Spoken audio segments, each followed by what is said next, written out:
Welcome to Jukkal Times. Rekha Shivajipalli గారు ఇక్కడ డోంగ్లీ మండల కేంద్రానికి సర్పంచ్ అభ్యర్థిగా రేఖా గారు ఉన్నందు మీకు మా జుక్కల్ టైమ్స్ స్టూడియోలో వచ్చినందుకు ధన్యవాదాలు. నమస్కారం. అయితే మీకు అడగదాల్సింది ఏంటంటే, ఈ కాంగ్రెస్ పార్టీలో మీరు ఎన్ని రోజులుగా ఈ కాంగ్రెస్ పార్టీలో ఉన్నారు, ఎన్ని రోజుల నుంచి కాంగ్రెస్ జెండా మీరు మోస్తున్నారు అని చెప్పగలుగుతారా? నేను గత 25 సంవత్సరాల నుంచి కాంగ్రెస్ పార్టీ జెండా మోస్తూనే పార్టీకు బలం పరిస్థితుల్లో ఉన్నాను. నేను ఇక్కడనే అంటే మా మొత్తం ఫస్ట్ టైం ఎప్పుడైతే ఎలక్షన్ అంటే మొదటి సర్పంచ్ పంచాయత్ గ్రామ పంచాయత్ సర్పంచ్ యునానిమస్గా మా పెద్దనైనా ఉండేవారు. దాని తర్వాత నేను ఇక 25 సంవత్సరాల నుంచి దీంట్లో కాంగ్రెస్లో పనిచేస్తున్నాను. మీ సత్యమణి రేఖా గారికి కాంగ్రెస్ తరఫున బలపరిచినందుకు మీకు ఎలా అనిపిస్తుంది? మేము పార్టీ పరంగా పనిచేసినాము. మా జుక్కలి ఎమ్మెల్యే కాంతారావు సారు సీనియర్ కార్యకర్తలు మీరు పార్టీ పోస్ట్ మస్తు కష్టపడ్డారని మా మిస్సెస్కు ఛాన్స్ ఇచ్చారు.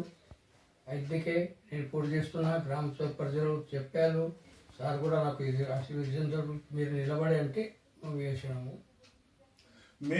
మీ పథకాలు ఏమన్నా ప్రవేశపెడుతున్నారా, లేకుంటే మీ ప్రభుత్వ పథకాలే మీరు కొనసాగిస్తారా?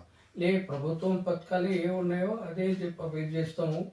ప్రతి ఒక్కరికి అందేటట్టు చూసుకుంటాం. ప్రభుత్వాలే మేము చేస్తాం. ప్రజలలో మీ పైన ఉన్న అభిమానం ఎలా ఉన్నది?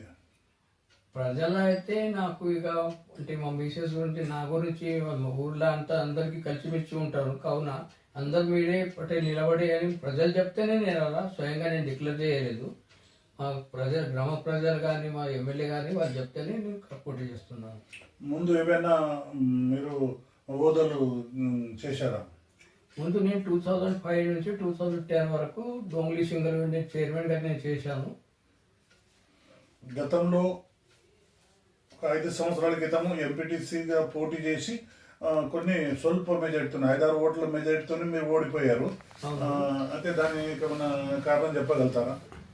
అప్పుడు టీఆర్ఎస్ ప్రభుత్వం ఉండి వాళ్ళు ఎమ్మెల్యే కూడా టీఆర్ఎస్ ఎమ్మెల్యే సింధే గారు ఉండి, అయితే నేను 4 ఓటుతో ఓడిపోయినా. అదేం పెద్ద ఓటు కాదు, ఎందుకంటే అది ఓటమి కాదు. ఆపోజిషన్ పార్టీ ఉన్నప్పుడు కూడా నేను ఒక స్వల్ప 4 ఓటుతో ఓడిపోయినా. మీరు గెలిచిన తర్వాత ఊర్లో ఉన్న సమస్యలు, ప్రధాన సమస్యలు ఏమైనా ఉంటే తీరుస్తారా? మా ఊరు ప్రధాన సమస్య అంటే వాటర్ సప్లై, డ్రైనేజ్, ఎలక్ట్రిసిటీ, ఆరోగ్యం, కొన్ని ప్రాబ్లమ్స్ ఉన్నాయి. అని మొత్తం సాల్వ్ చేస్తాం. ప్రభుత్వ పథకాలు ఎలా అందిస్తారు? ఏమైనా ప్రభుత్వ పథకాలు వచ్చింది ఎలా అందిస్తారు? మీరు మీ వాళ్ళు, మీ పార్టీలు, వేరే వాళ్ళు ఇట్లా వేరే విభేదాలు ఏమైనా చూస్తారా? మీరు విభేదాలు ఏముండయి. ప్రభుత్వం పథకాలు ఇచ్చినప్పుడు ప్రభుత్వం పథకాలు అందరితో అందుబాటు, అందరికీ ఎట్లా చేస్తాయి రూల్స్ ప్రకారం ఎవరికి ఎటైతే నా దగ్గర ఆ పార్టీ ఈ పార్టీ ఏముండదు, అందరితో సమానం చూసుకుని ప్రభుత్వ పథకాలు ఇస్తాం.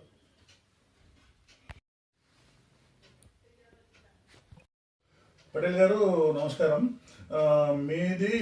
మీకు మరి ఎమ్మెల్యే గారికి మంచి సంబంధాలు ఉండడంతో ఇప్పుడు ప్రస్తుతం ఇక్కడ ఉండేవాళ్ళు రైతులు ఎక్కువ ఉండడంతో పొలంకి వెళ్ళటానికి రోడ్ లేక ఈ సంవత్సరం సోయాబీన్ తేవటానికి మిషన్ వెళ్ళటానికి బాగా కష్టాలైనాయి. ప్రతి సంవత్సరం అవుతుంది వర్షాలు. అయితే దానివల్ల మీరు ఏం చేస్తారంటే, ఇప్పుడు మొన్ననే నేను ఎమ్మెల్యే గారితో ముఖాముఖి మాట్లాడితే వాళ్ళు శాంక్షన్ చేశాను, ఈ ఎలక్షన్ కాగానే నేను చేపడతానని చెప్పారు. అయితే కూడా మీరు దానికి ఇంకా ముందు తీసుకెళ్తూ ఎమ్మెల్యే గారితో మాట్లాడి ప్రతి పొలంకు రోడ్డు వేసి వాళ్ళకు సౌకర్యం కల్పిస్తారని నేను ఆశిస్తున్నాను. దీని విషయంలో మీరు సార్ మొన్ననే Dongli to Marepalli, Dongli to Mallapur, Dongli to పెద్ద టాకిలి, హసన్ టాకిలి, ఆ 3 డోంగ్లీ టు లింబూర్ వాడి, ఇవి రోడ్లు కూడా మన ఎమ్మెల్యే సబ్ పెట్టారు. శాంక్షన్స్ అయినాయి. టెండర్ వస్తే ఇప్పుడు త్వరలోనే టెండర్ తీపించి రోడ్లు వేపిస్తుంటారు. మరి ఇంకా ఒకటి చిన్న చిన్న పానర్లు ఉన్నాయి కదా, వెళ్ళటానికి ఇప్పుడు నేను కూడా ఒక రైతునే, అది బాధ నాకు మంచిదే తెలుసు. అందుకే నేను ప్రతి ఒక్క చోట ఎక్కడ అవసరం ఉంటే అక్కడ రోడ్డు మినిమం ఒక ట్రాక్టర్ ఆ శ్రేణికి వెళ్ళటానికి చేసేయాలని నాకు కూడా ఖుషి ఉంది.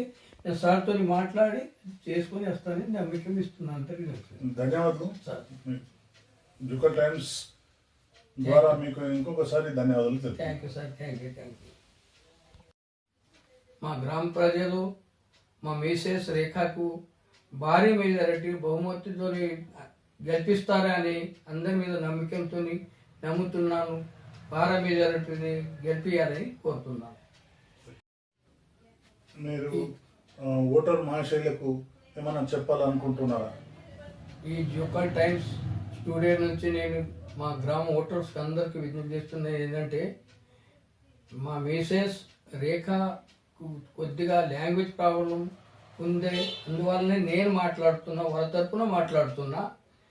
నేను గ్రామ ప్రజలకు రిక్వెస్ట్ చేస్తున్నా, నాకు ఒక్కసారి ఛాన్స్ ఇచ్చి మా మిసెస్ గెలిపియండి.